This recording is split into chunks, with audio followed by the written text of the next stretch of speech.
明仔载是父亲节，华山基金会举办父亲节音乐餐会，伫大饭店内面办码到20桌，邀请码到100位的老大人来遮食饭。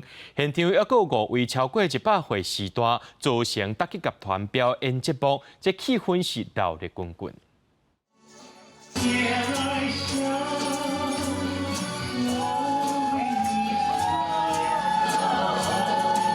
这5个超过100岁的时代，斗阵演奏老歌也来响，来展现因的活力。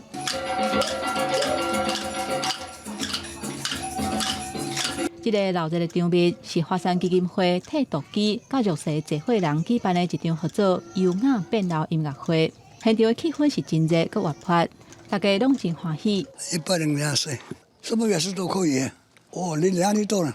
被子啊，奶粉锅啊，灯子啊，鼓棒啊，这鼓棒啊，什么都可以。一个食到102岁阿公，伊身体真勇健。 伊常在出门，甲朋友做伙用生活用品来练广告。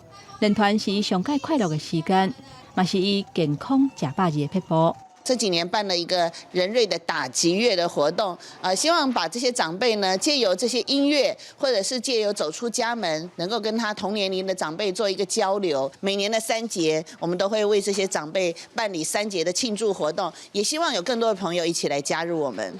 华山基金会表示。 伫全台湾有说400个爱心填晒站，服务要3万个失能、失智、甲独居、无依无靠的老大人。